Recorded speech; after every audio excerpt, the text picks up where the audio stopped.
Hi, my name's Elizabeth Nance, and this is my Capstone 2 for Organizational Leadership 4361, Competency 2, Reflection on Learning.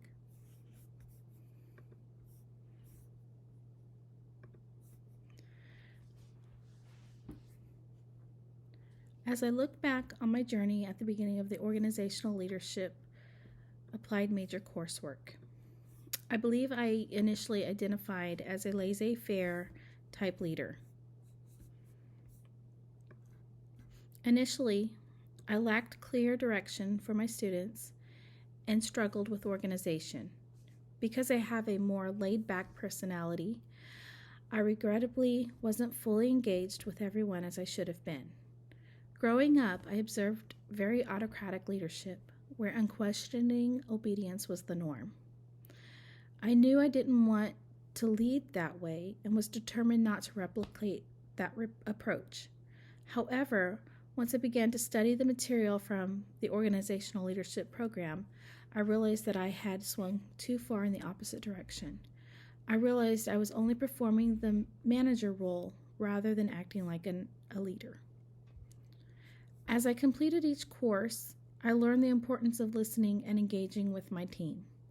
I found exploring the different leadership theories interesting in the Organizational Leadership course.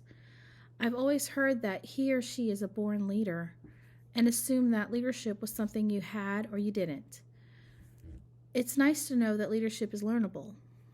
Through studying these theories, I've come to appreciate that each type of leader brings unique strengths to the table, and one isn't necessarily superior to another. However, personally, I want to aspire to be a transformative leader. I believe that transformational leadership encompasses the best qualities for fostering growth, innovation, and positive change within organizations. By embracing diversity of leadership approaches, I can cultivate environments that empower individuals, inspire collaboration, help others perspire, and drive organizational success. I want the students or teams I work with to be able to trust that I am a person of integrity and honesty and can get the job done. The data-driven decision-making course highlighted how data is crucial for measuring progress toward meeting goals. It helps us gauge our performance and identify areas for improvement. Data-driven decision-making is a fundamental skill for leaders as it ensures our choices are accurate and demonstrates responsibility in decision-making. By looking at data collected in the classroom, such as academic performance, demographic data, and behavior records, teachers can better understand what their group of students may struggle with and where they can provide the most support. I delved into why corporate social responsibility was important in the behavior ethics and leadership course. I came away with a sense of sadness as I studied how Ford handled the Pinto case. It is important to know that corporations significantly impact people's lives in our society. I had always considered Ford a reputable brand, but knowing that they prioritized profit over corporate social responsibility in the Pinto situation will make me question every product I purchase from them going forward. Corporations, schools, and teachers need to lead. Corporations, schools, and teachers need to lead with high integrity. As educators interact with colleagues and parents, upholding organizational leadership ethics principles is important. These principles guide our conduct, ensuring that we demonstrate integrity, honesty, and respect in all our interactions.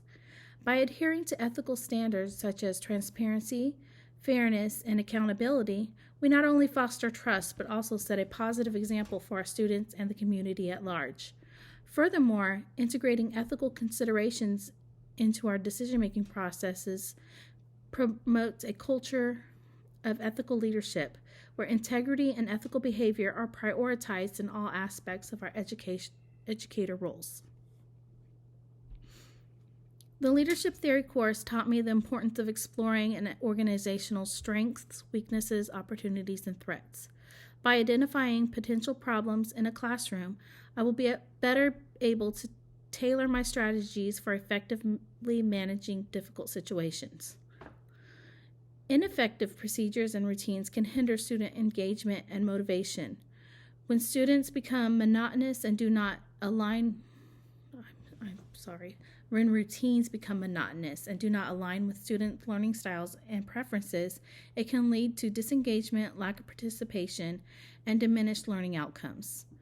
As leaders, we must regularly assess and refine our procedures and routines to ensure they remain relevant, engaging, and conducive to student success. In the Leading Change course, I learned that adapting to students' needs is important. Every student is different and has unique learning styles, abilities, and preferences. Applying change management concepts allows educators to adapt teaching methods to materials and classroom practices to meet students' needs better.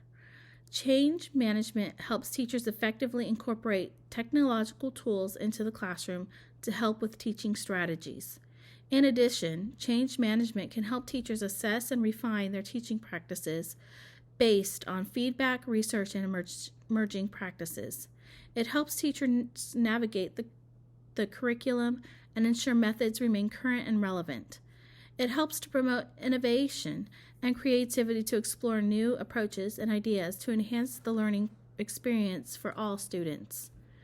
While completing my capstone courses, I observed how each principle builds upon the next, leading to a comprehensive understanding of effective leadership strategies and their application to diverse stakeholders. As a leader today, I am deeply committed to demonstrating genuine care and concern for the individuals I lead. I firmly believe in adopting a transformative leadership style to achieve this goal effectively. I am particularly conscious of the significance of active listening in leadership roles, and I am working on honing this skill. Rather than solely focusing on guiding and instructing, I aim to empower others to realize their full potential. I am well aware that supporting the success of others entails providing them with the necessary resources, acknowledging their achievements, and addressing their concerns with attentive listening. This approach forms the foundation of the culture I seek to cultivate within my classroom or team, a culture that prioritizes continuous growth and development. Furthermore, I understand the importance of leading by example and maintaining integrity in all aspects of my leadership responsibilities.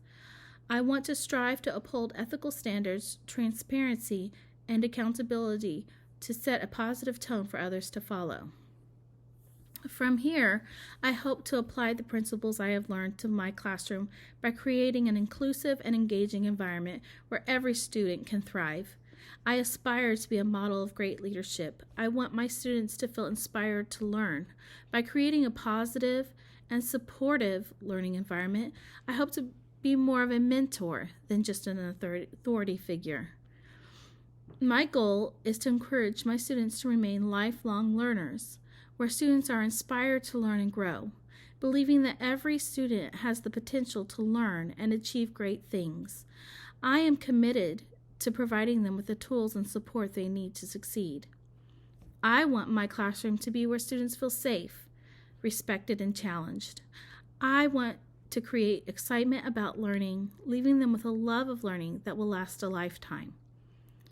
The 3 goals I plan on pursuing in the upcoming year are earning my teacher certificate to show I have the necessary skills and qualifications to enter a teaching profession. Second, I want to begin working on my master's, and I plan on doing that in the fall. Lastly, I will continue applying for teaching positions within my local ISD. I am hopeful that through this process, I will find the right path that aligns with my aspirations and the journey that I believe that God has planned for me in the field of education. Thank you so very much.